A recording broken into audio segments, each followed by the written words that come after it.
This was posted on Reddit subforum Creepasta by user Philosophy Saboy. Title: I've been hired to follow people for a living. I've always felt alone, not just lonely, but truly, utterly alone. I've never had a friend to call my own. My father died when I was 8, leaving my mother to raise me on her own. There were no siblings, no distant cousins, no extended family dropping by to fill the empty spaces.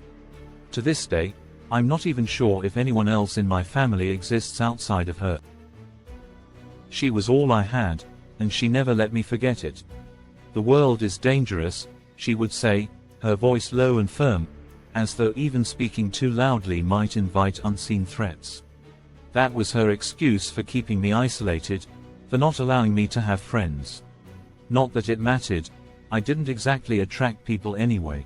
At school, I was the outcast, the one everyone avoided, like they could sense something was wrong with me. Something broken. The day after my high school graduation, cancer finally claimed her. It was slow, silent, and inevitable, like the world had decided to erase her in the same quiet way it had erased every other connection in my life. And with her gone, I was truly alone. I tried to make a life for myself, but it was like patching together a broken mirror. Every reflection of me was distorted. I hopped from one odd job to the next, baggage handler at the supermarket, flipping burgers at the diner, delivering meat for a factory. None of it stuck. None of it made me feel any less invisible. I thought maybe working around people would force me to connect, but no one even noticed me. I felt like a ghost, drifting between the living. My last job, cleaning animal excrement, was a fitting end to that chapter of my life. It was, quite literally, a crappy job. I was fired after 3 months, but honestly, I didn't care. By then, I had stopped expecting anything from life. That's when I saw the ad online. Looking for a sharp eye and discretion. No experience required. Join Undercover Inc. I didn't even think twice before applying. The job was to follow people.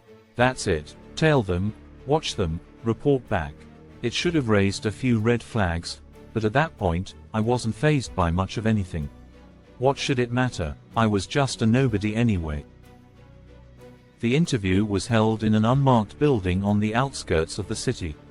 Its exterior was unremarkable, grey walls, no signage, and windows tinted so dark they felt more like voids. I almost walked past it, thinking I had the wrong place, but the text on my phone confirmed the address. Inside, the air was thick, the kind of silence that swallowed sound whole. A receptionist, who barely looked up from her desk, pointed me toward a single door at the end of a long hallway. I don't know why, but every step I took made my stomach churn a little more. The room I entered was small, with stark fluorescent lights that buzzed faintly overhead. A man sat behind a desk, wearing a suit that seemed one size too big for him.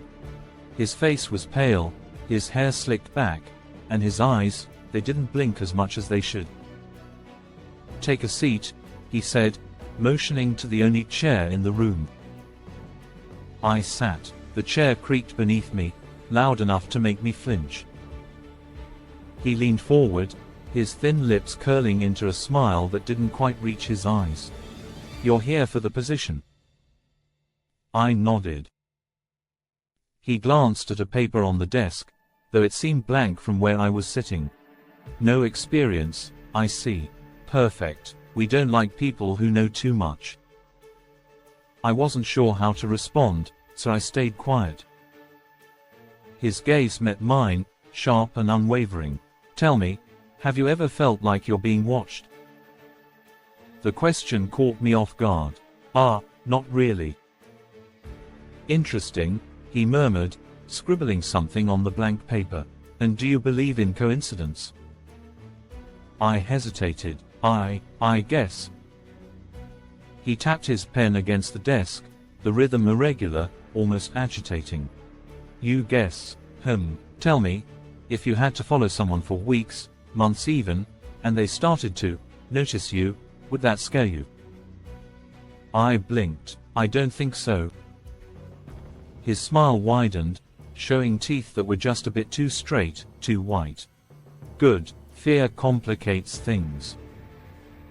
Is this normal for the job? I finally asked, unable to keep the unease out of my voice. There's nothing normal about life, wouldn't you agree?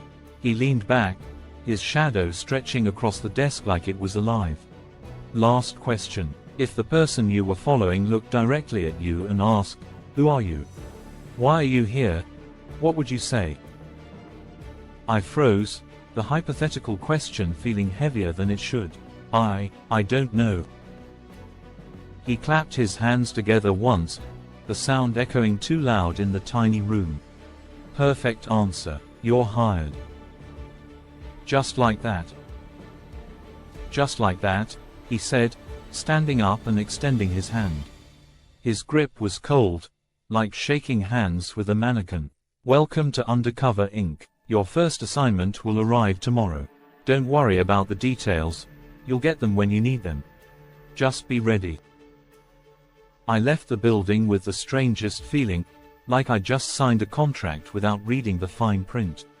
And as I stepped back into the city's bustling streets, I couldn't shake the sensation that someone was already following me. The next morning, my phone buzzed with a new email. It was from Undercover Inc. I opened it immediately, half expecting more cryptic questions or vague instructions.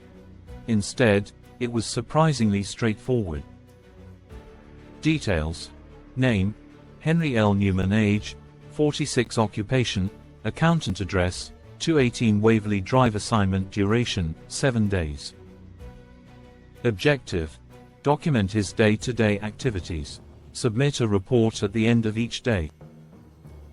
Compensation: $22 per hour. Note: do not approach the subject or engage in conversation. Maintain distance and observe discreetly. $22 an hour. I couldn't help but let out a low whistle. That was more than I'd ever made at any of my previous jobs, and all I had to do was follow some guy around. Easy money, or so it seemed.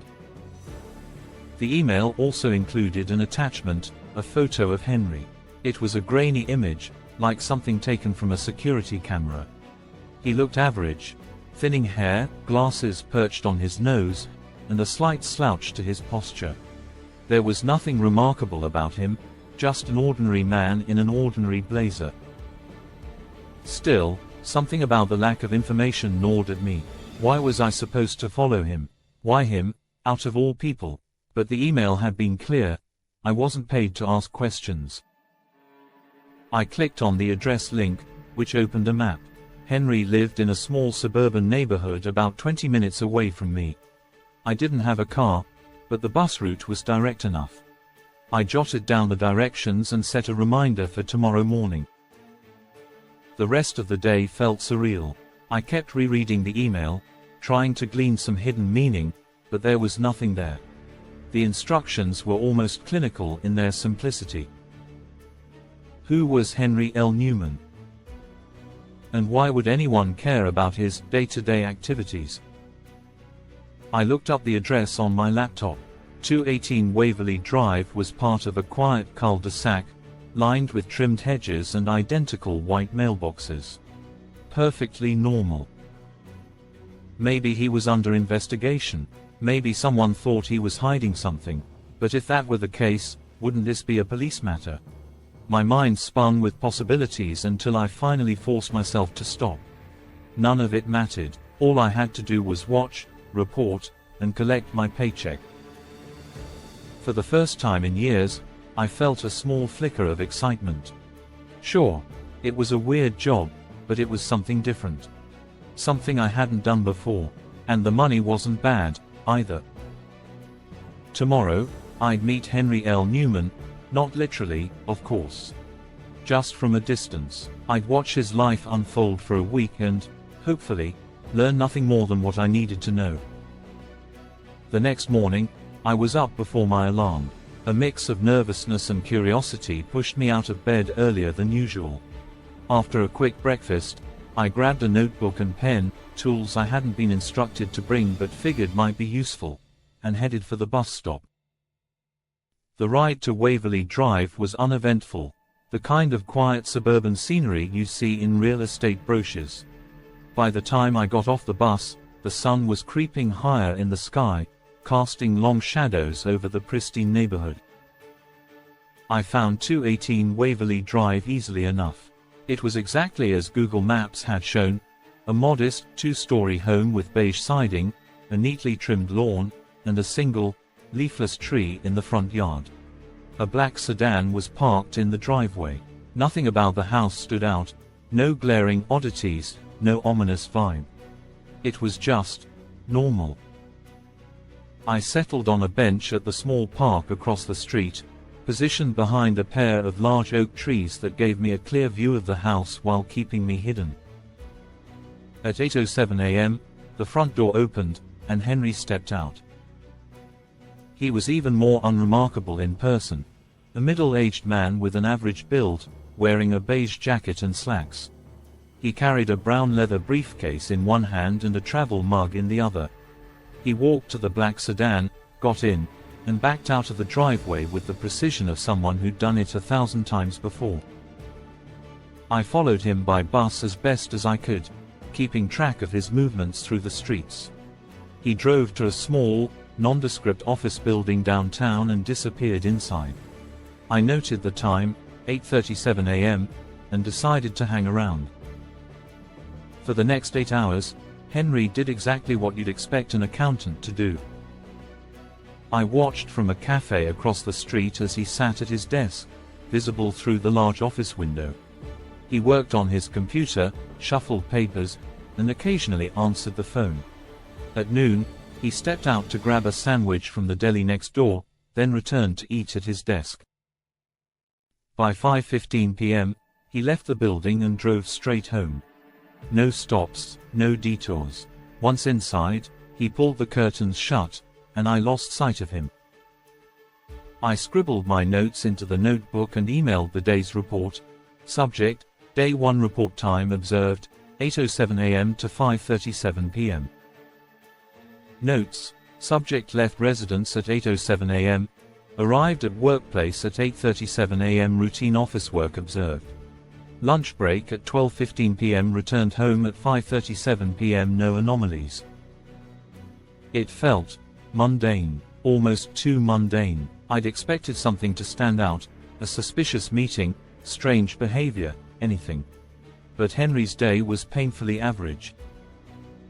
As I lay in bed that night, my thoughts spiraled.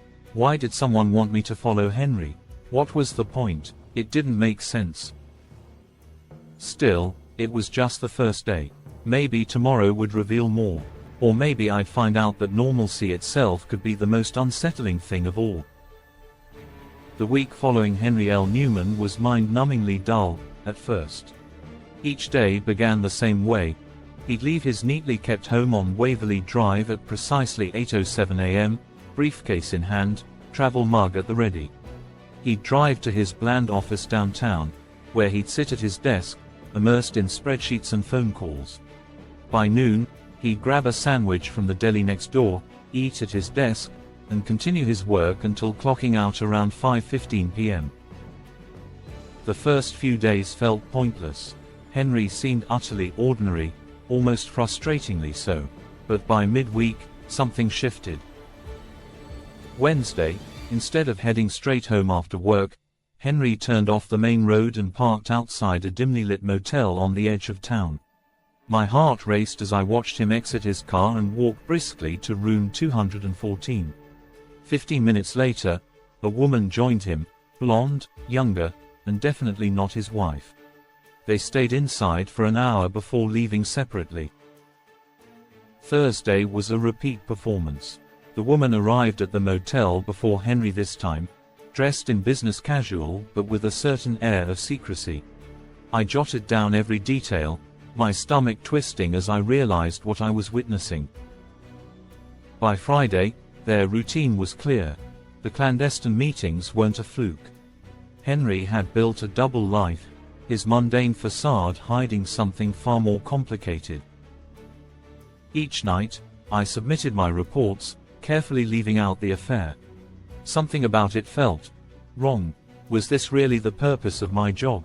To expose secrets that weren't mine to uncover? By the end of the week, I didn't just know Henry's patterns, I knew his lies. And I couldn't shake the feeling that someone was watching me just as closely. My next assignment was for Marcy L. Durant. The file painted her as a chameleon, a fraudster and con artist who changed identities like others changed clothes. From fake charities to elaborate romance scams, Marcy left a trail of empty bank accounts and shattered lives. The email offered little else: a photo of a smiling brunette with sharp eyes, a list of addresses that spanned 3 states, and a single instruction: track her movements. No direct contact. She wasn't too much exciting, just a mere fraudster. But the most exciting assignment for me after 3 or 4 more assignments was the one for a guy named Ethan Cross. He was a creepy guy. This is what the email showed me. Details: name, Ethan Cross, age, 38, occupation, unknown, address, redacted, assignment duration, 7 days. Objective: follow and document his day-to-day activities. Report any irregular or suspicious behavior. Compensation: $30 per hour.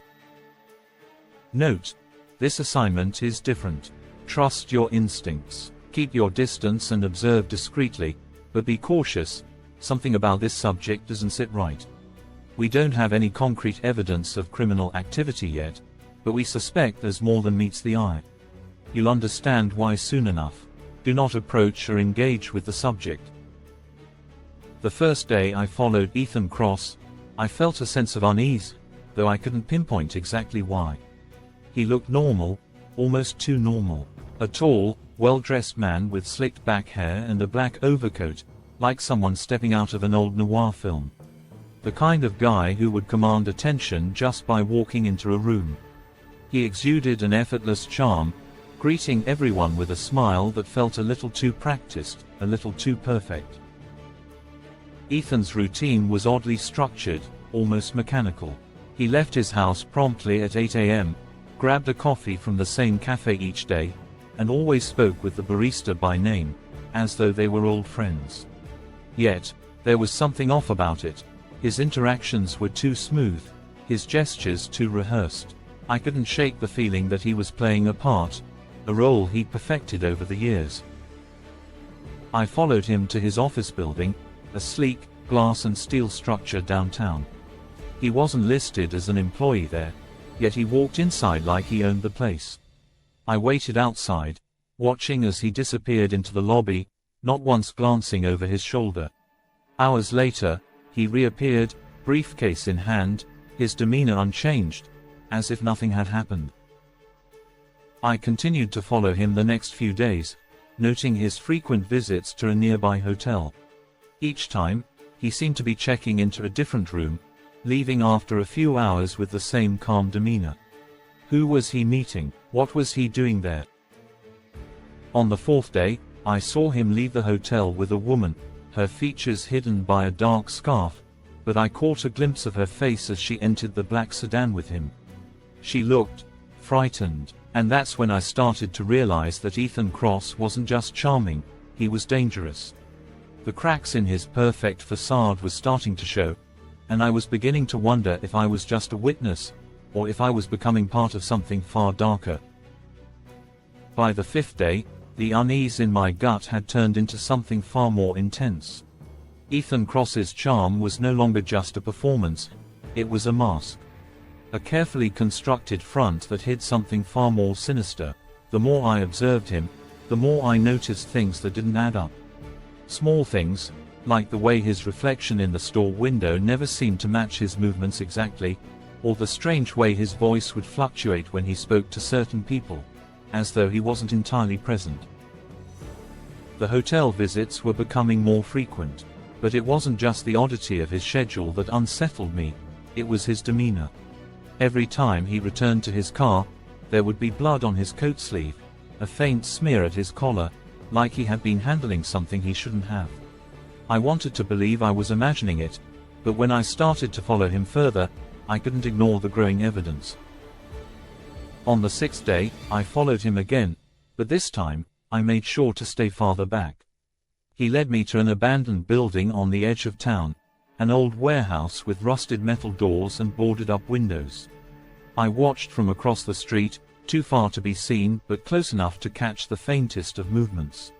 Ethan entered the building, and I waited, my mind racing with possibilities. 2 hours later, I saw him leave, but he wasn't alone. A woman stumbled out of the building, disoriented and shaking. She was wearing the same dark scarf I'd seen before, but this time, it was covered in blood. Her eyes were wide with terror, and her clothes were torn, as though she'd fought to get away. Ethan, his usual calm demeanor unwavering, calmly walked her to his car. As he opened the door for her, I saw it. There was no fear in his eyes, just something hollow. As if he were detached, performing a task, not as a man, but as something else entirely. I followed him again that night. I couldn't shake the feeling that I was on the verge of uncovering something far darker than I could comprehend. As the hours passed, I kept seeing the same patterns.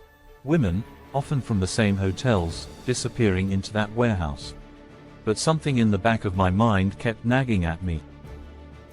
When I reported my findings back to my employers, Ethan Cross was gone. He seemed to have vanished into thin air, like he never existed at all. There was no trace of him, no sign that anyone had ever seen him. The warehouse was abandoned, desolate. It was as if the world had wiped him from its memory. But it wasn't just him. Every single person I had been tasked with following, Henry Newman, the fraudster, the woman I had watched, the others, had disappeared too. Like they were nothing more than figments of my imagination, erased from existence. I sat there, staring at the computer screen, a strange emptiness settling in the pit of my stomach. I scrolled through the reports, trying to make sense of what had happened, but there were no answers. The assignments had just ended. No more updates, no more instructions. Like everything had been scrubbed from the records. But it didn't matter to me. I had done my job. I had followed the orders, observed every detail, documented the patterns. It wasn't my responsibility to figure out the why, the how, or the what next. My employers paid me for my discretion, for my ability to follow without asking questions. They didn't pay me to care. They paid me to work, to remain anonymous, to keep my head down and do as I was told. And that's what I did. No questions, no thoughts about the strange disappearances, the eerie feeling I had whenever I looked back at my notes. It was over, and I had my paycheck. That's all that mattered. It was just another assignment, another job done. I shut down my computer, grabbed my coat, and walked out into the night. The city felt colder than usual, but maybe that was just me. Either way, I didn't care. I've been doing this job for a while now, long enough that it's become a part of me.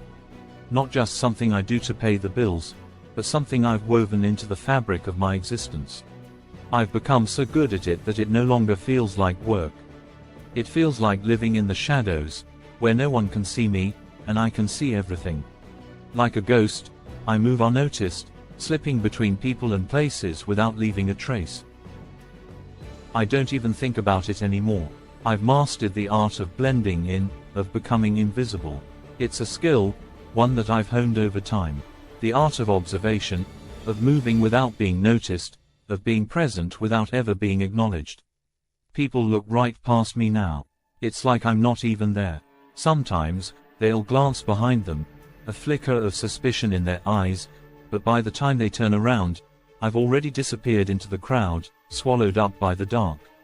They never really see me.